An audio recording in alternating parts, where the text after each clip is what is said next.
I think I heard someone say the other day, they said this phrase and it was embrace the cringe.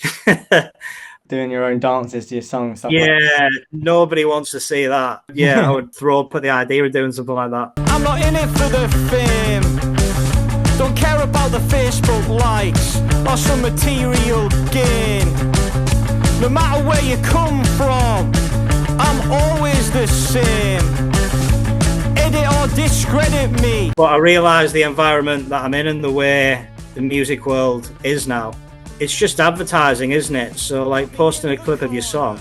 I was talking about this with James, our bass player, recently about small town syndrome and how some bands just want to stay in the local area because they feel a bit more appreciated. My attitude has always been to like go as far and wide as possible. Yeah, if it could just go further, impact someone, to me that would be the best thing. Best thing about Televised Mind is we've got an EP coming out next Friday. For the last year and a bit I've been in this band, we've just been like dripping out singles here and there, and nearly each single has been with a different producer, so I've pretty much had like such a wide range of people to work with. So for this, worked with Billy Lunn from the Subways in his studio near Stevenage, and then for that recorded with Tate Nichols, who's an up and coming producer in his farm in Preston. All the producers are they're all way different in their styles, but they're all absolutely brilliant in what they do. They've all got their own little thing. So yeah, it's just really good, like experimenting with like different styles, and got into a band where I'm playing like brilliant studios such as Salvation. You know, everything's finally starting to come around now. So You recently recorded at Salvation Studios.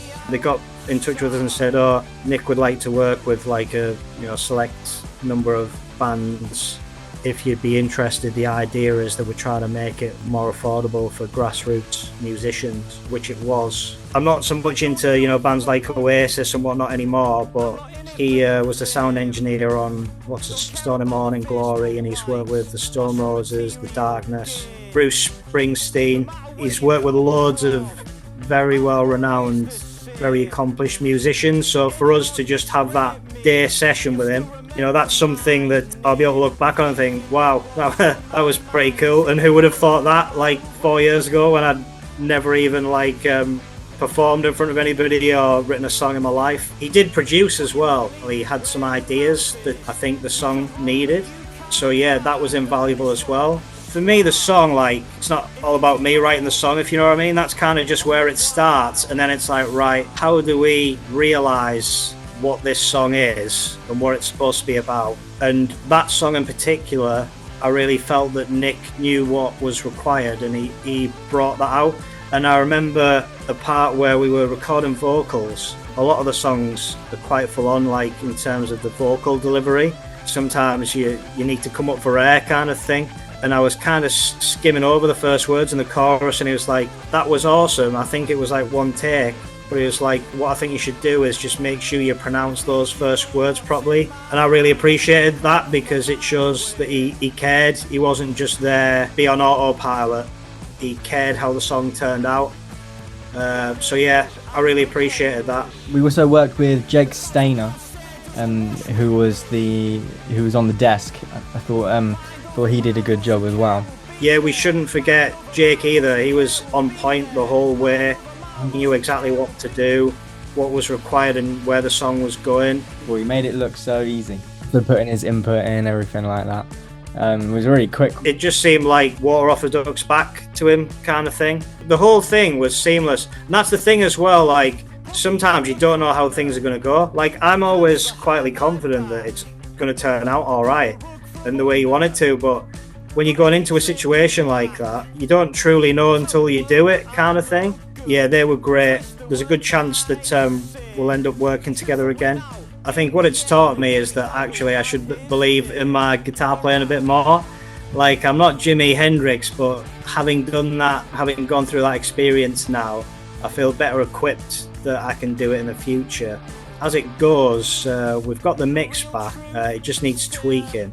The more I've listened to it, the more it's really grown on me, and I'm really pleased with it. At first, when I listened to it, I said to the lads in the band, I was like, this is not good. I shouldn't have played guitar on it and all this, but I've completely changed my mind.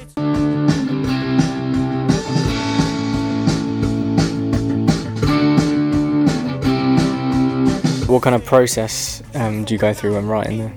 It's about what's already there, so a lot of it is based on the lyrics and the rhythm in which Steve sings them.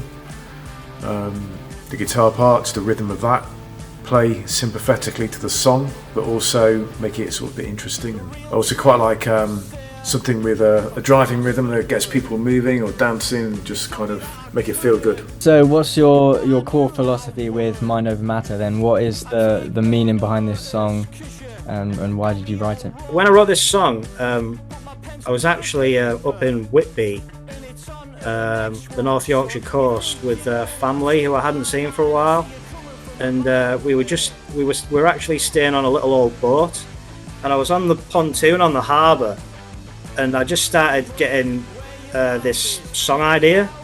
I had my acoustic guitar with me.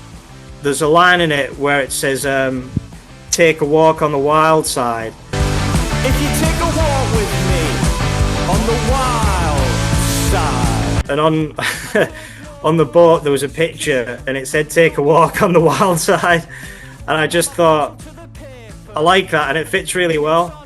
But I didn't even think that it's like a Lou Reed lyric, because I'm not that into Lou Reed. Yeah, people have said to me since, "Oh, is that Lou Reed?" And I was like, well, I didn't mean for it to be. The premise of it turned out to be essentially about like overcoming your fears and not allowing fear or anxiety in life to hold you back to the extent where you don't do things that you really want to do. And I've dealt with my own, fears and anxieties in life as well, just as many people will have.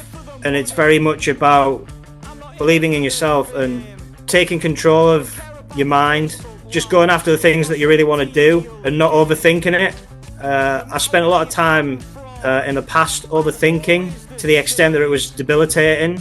It's kind of for anyone who, I'm not saying I'm the master of my own mind, because I don't know that anyone truly ever masters their own mind, but it's a song for anyone that has struggled to overcome those kinds of mental battles. I'd like people to listen to it and think, I should go for it. I shouldn't just wait back. I should absolutely do what I really want to do. I think a lot of people in life can surpass what they thought truly imaginable if they just try, if you know what I mean. So that for me is in large part what a lot of my songwriting is about. Especially if you're told you can't do these things, you let that doubt creep into your mind a little bit. Whereas really you should just be not thinking about it and getting on with it, and then you show people you can do. You're a living example of that.